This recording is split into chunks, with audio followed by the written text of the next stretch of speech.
Hello and welcome to another edition of Motor Cars Enthusiasts. Right off the bat on the old show today, Vauxhall showing off the brand new Insignia GSi.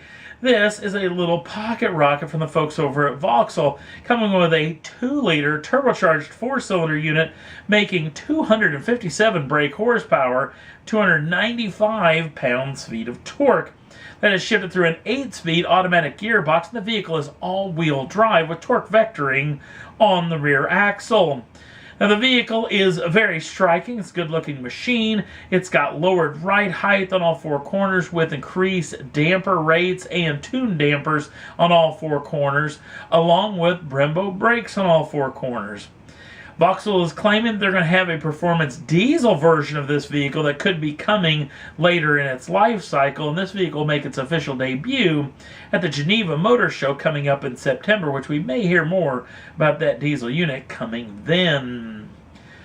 Next up on the list, Mercedes-Benz finally showing off the production version of their brand new XClass, their first ever run at a pickup truck. Now, as far as the power is concerned, it comes from several different diesel options and gasoline options, but at launch, this vehicle will come with a 2.3-liter turbocharged diesel unit, making 161 brake horsepower or 187 brake horsepower, depending on the trim level that you get. That comes through a 7-speed automatic gearbox or a 6-speed manual gearbox. The vehicle is obviously 4-wheel drive. The vehicle is a traditional truck too, body on frame, solid live rear axle out back, much like a lot of modern day pickup trucks. It's about the size of maybe a GMC Canyon or Chevrolet Colorado, in that sort of vein. Now the vehicle that we're looking at here is the pure version of this machine, meaning it's the most simplistic of these lineup of vehicles. Comes in 3 different trim levels: the pure, like we're looking at here. It also comes in progressive and the power. Now, as you move up in the lineup of those progressions, the Mercedes goodness comes shining through, especially in the power version, where you get a lot of high-end options for this vehicle. Now, the underpinnings of this are basically Nissan, as the alliance with Renault-Nissan is how this vehicle actually came into existence.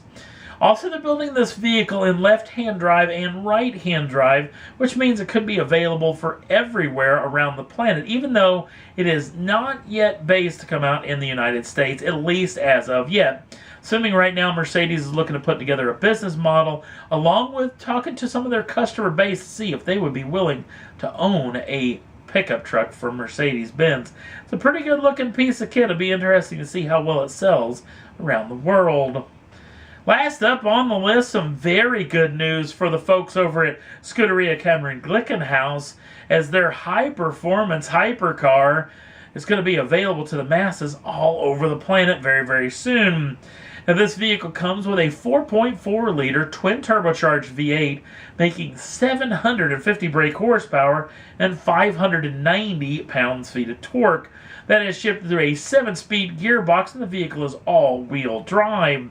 0 to 60 comes in just 2.9 seconds with a top speed of 297 miles an hour. The first ever edition that will be available for the masses will be the SCG 003 Stradale. There's another 2 options variants that are going to be available later in its life cycle. And they're talking about maybe at least 2 or 3 more that could be coming very soon. Now, the great news that they got over the past several days is the fact that they can build up to 325 of these things and be eligible to sell it in the United States, because the National Highway Traffic Safety Administration granted them low-volume auto manufacturer status, meaning that they can fly under NHTSA's radar. They don't have to have a lot of the regulations. They don't have to crash test the vehicle, a lot of other things, because they're a low-volume manufacturer, and sell them right here in the United States. Now, if your mouth is now watering for one of these particular vehicles, well, you're going to have some pretty doggone deep pockets. Starting price is going to be around $2 million for this particular machine, but it's going to be rarer and rarer.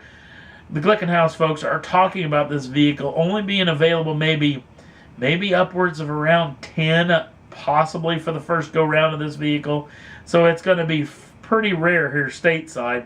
and probably very evenly as rare around the world. Pretty neat piece of kit. It'll be exciting to see this on public roads very soon. And that's all there was that I thought was worth talking about for this edition of Motor Cars Enthusiasts. Don't forget to like us over on the Facebook page. Links down in the show notes. Also, if you'd like to subscribe to the channel, you can do so at any time. Get the first dibs on the brand new shows as soon as they come out. Thanks for watching. See you again real soon.